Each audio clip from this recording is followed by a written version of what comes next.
အများကြီးမချက်ချင်တဲ့နေမျိုးမှာဒီလိုငါးငပိကျဲဆက်ဆက်လေးတစ်ခွက်ရှိရင်ထမင်းမိန်ဖို့အာမခံပါတယ်နော်အရသာရှိတဲ့ငါးငပိကျဲတစ်ခွက်အတွက်အဓိကလိုအပ်ချက်ကတော့စီတက်တာနဲ့မွေးဖို့ပါပဲနော်အရင်ဦးဆုံးကျက်သွန်နီရဲ့ကျက်သွန်ဖူရဲ့ငြုပ်သီးစိမ့်လေးရဲ့ကိုတီတီချာချာလေးကြိတ်လိုက်ပါမယ်ငြုပ်သီးစိမ့်လေးကတော့ကိုအဆက်စားနိုင်တယ်လားကိုကြိုက်တယ်လို့ထည့်လို့ရရနော်တနာကတော့ဆက်ဆက်လေးစားချင်တာမလို့ပို့ထည့်ထားတာပါစိတ်ပြီးသွားရင်တော့စပြီးချက်ပါမယ်ဒီလိုထဲမှာစီလေးနဲ့ငယ်ထည့်ပြီးသွားရင်တော့စနင်းလေးထည့်လိုက်ပါမယ်ထည့်ပြီးသွားရင်တော့ကြိတ်ထားတဲ့ကျက်သွန်နီကျက်သွန်ဖူငြုပ်သီးစိမ့်လေးကိုထည့်ပြီးစီလေးတက်ပါမယ်စီတက်ပြီးသွားရင်တော့အယောင်လေးလောက်အောင်လို့ငြုပ်သီးရောင်မြင်မုံလေးထည့်လိုက်ပါမယ်ထည့်ပြီးသွားရင်တော့ခရမ်းချင်ကြီးလေးတွေထည့်လိုက်ပါမယ်ခရမ်းချင်ကြီးထည့်ပြီးသွားရင်ရတာအတွက်အချိုမုံရဲ့စားလေးရဲ့ထည့်လိုက်ပါမယ်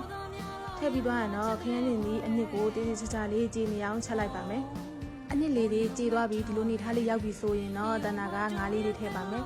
ငါးကိုစားချုံမုံနဲ့ထားပြီးသားနော်ငါးကထည့်ပြီးတော့အရင်တော့ငါးလေးတွေကိုတခြားအရသာလေးဝင်သွားအောင်လို့မှုပါမယ်တေးသေးချာချာလေးမှုပြီးသွားရင်တော့ငပိအရေးဖြောထားလေးထည့်ပါမယ်ဒီညမှာကိုကြိုက်တဲ့ငပိတစ်စိတ်ကိုတုံးလို့ရရနော်ငပိရည်လေးထည့်ပြီးသွားရင်တော့ရွေးတစ်ခွက်ပါထည့်လိုက်ပါမယ်ရေးထည့်ပြီးတော့ငါးရဲ့ငပိရဲ့အရသာတသားလေးဖြစ်အောင်ခဏလောက်နှပ်ပေးပါမယ်စီပြန်လာတဲ့ဒီစိတ်ရှိရှိလေးနှပ်ပေးရင်တော့အနံ့ရောအရသာပါပြည့်စုံတဲ့ငါးငပိတဲ့လေးကိုရရှိမှာဖြစ်ပါတယ်နောက်ဆုံးမှာတော့နည်းနည်းမေးလေးအုပ်လိုက်ရင်တော့ရပါပြီစီလေးဝင်းပြီးတော့တေးကြစရာပဲနော်ဒီနေ့တော့ထမင်းနှစ်ပတ်ကတော့အသာလေးပါပဲအားလုံးပဲကျေးဇူးပါ